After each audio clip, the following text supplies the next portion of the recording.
আসসালামু আলাইকুম এভরিওয়ান, সবাই কেমন আছেন? আশা করি ভালো আছেন। তো আজকে অনেকদিন পর আমার মাদ্রাসায় আসলাম। অনেকদিন আমার মাদ্রাসার কোনো ভিডিও করা হয় না, কারণ হইতেছে একটু প্রচুর ব্যস্ত থাকি। নতুন সেলুন করছে, আপনারা অনেকে জানেন। ওইটা কাজের জন্য প্রচুর ব্যস্ত থাকা হয়। আমাদের মাদ্রাসায় আপনারা অনেকে জানেন যে আমাদের ঘর ছিল না। তো আপনারা অনেকেই আমাদের টাকা পয়সা দিয়ে হেল্প করছেন। কিছুদিন আগে আমাদের মাহতাব বিশ্বাস সাহেব, উনি আমাদের এতিমখানার জন্য 50,000 টাকা দিছিল। তারপর ওই টাকা দিয়ে আপনারা এর আগে কিছু টাকা দিয়েছিলেন, ওই টাকা দিয়ে আমরা এই যে ঘরটা করেছি। আমাদের এই ফোন নাম্বার ছাড়া আর কোনো ফোন নাম্বার নেই। তো যার কারণে ঘরটা করার পর একদম থেমে গেছে, মানে একদম পুরো হাত একদম খালি। আমাদের ফান্ডে একটা টাকাও নাই। আমি যতটুকু পারছিলাম দিছিলাম। তারপর হচ্ছে আমাদের যে আনোয়ার ভাইয়া আছে, উনিও অনেক হেল্প করছে। আমি যে জায়গাটাতে দাঁড়িয়ে আছি, জায়গাটা কিন্তু পুরো খাল ছিল। প্রথমে আগে আমাদের প্রায় 50 টাকার মতো মাটি তুলতে হয়েছে। এই যে মাটি তোলার পর উঁচু করা হয়েছে। আচ্ছা আলিফ, তোমার কি আর একটা ঘর লাগবে? জি, আমাদের এই ঘরে খুব প্রচুর গরম লাগে, আর একটা ঘর লাগবে। আর একটা ঘর লাগবে না? আর একটা ঘর এলে তোমরা খুশি? খুশি। তো ঘর তো তোলা হয়েছে, কিন্তু মনে করো যে ঘরের তো মানে কাজ করতে পারতেছি না, টাকা পয়সা হাতে নেই। কেউ ঘর তোলায় রাজি ছিল না, যে এত টাকা দিয়ে ঘর তুলবো, অনেক টাকা লাগবে। আমি বলছি যে আমি মানুষের কাছ থেকে টাকা তুলে দেবো, আমি যতটুকু পারি আমি দিব, এবং আমার দেশের বাইরে যারা ভাই বোন আছে ওনাদের কাছ থেকে, এবং আমার দেশে যারা ভাই বোন আছে সবার কাছ থেকে আমি যতটুকু পারি আমি নিজে তুলে দিব। তোমাদেরকে একটা ঘর সত্যি লাগবে?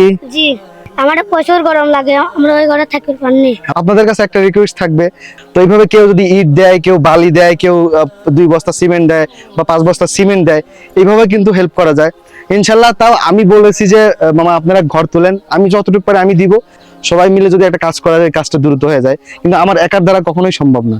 তো আপনারা একটু পাশে দাঁড়ান। এই যে আমাদের বাচ্চাগুলা, আসলে ওদেরকে নিয়ে আমার অনেক স্বপ্ন যে এখানে একটা বড় মাদ্রাসা হবে, মানে আমাদের পাবনা জেলার যারা অসহায় বাচ্চা আছে বা ইতিম বাচ্চা আছে সবাই ফ্রিতে পড়াশোনা করবে। এই যে স্পেসটা দেখতে পারতেছেন আমাদের, আমাদের ইচ্ছা আছে যে এখানে অনেক বড় একটা মাদ্রাসা করব। আসলে আমাদের এলাকাটা একদম গ্রামের মধ্যে, অনেকে যারা বাইরে থেকে আসতে চান আসতে পারেন না, যার কারণে অনেক মানে আমরা পিছিয়ে রয়েছি। তারপরে যতটুকু আমরা করছি আলহামদুলিল্লাহ। এরপরও সবার কাছে একটা রিকোয়েস্ট করবো, আপনারা যে যতটুকু পারেন ওদের মুখের দিকে তাকায় একটু আমাদের পাশে দাঁড়ান। আমাদের একটা ঘরের প্রয়োজন, আপনারা আমাদের পাশে দাঁড়ান। আসসালামু আলাইকুম।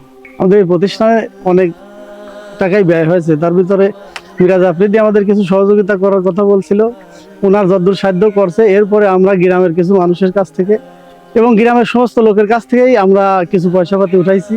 এ যাবৎ আমরা 46,000 টাকার মতো মাটি ফেলছি। এরপরে টিন এবং ঘর তোলা বাবদ প্রায় 1.5 লক্ষ টাকার মতো আমাদের ব্যয় হয়েছে। সর্বমোট আমাদের প্রায় 2 লক্ষ টাকার মতো ব্যয় এ যাবৎ হয়েছে। অথচ আমাদের ক্যাশে কোনো টাকা ছিল না, শুধু মানুষের অনুদান নিয়েই আমরা এটা করেছি, এবং আমরা অনেক টাকা ঋণ আছি। আমি প্রথম যখন এই মাদ্রাসায় টাকা পয়সা আপনাদের কাছ থেকে নিই, আমি চ্যালেঞ্জ করছিলাম যে আমি 6 মাসের মধ্যে মাদ্রাসা চেঞ্জ করে ফেলবো। আলহামদুলিল্লাহ, হ্যাঁ আমি সেটা করতে পারছি। সবকিছু আপনাদের ভালোবাসা, দোয়া এবং আল্লাহ পাকের অশেষ রহমত। আমি যেটা চাইছি আপনারা সেভাবে আমাকে করে দিয়েছেন। আগে কিন্তু এই ঘরে শুধুমাত্র আপনার চট বিছায় পড়াশোনা করা হইতো, এখন পুরা পাকা করে ওয়াশরুম ভালোভাবে করে একদম মানে একটা সৌন্দর্য চলে আসছে। আচ্ছা, তোমাদের যে ঘর তুলবা, ঘর কি কমপ্লিট হবে নি তো? ইনশাআল্লাহ। সত্যি তো? ইনশাআল্লাহ।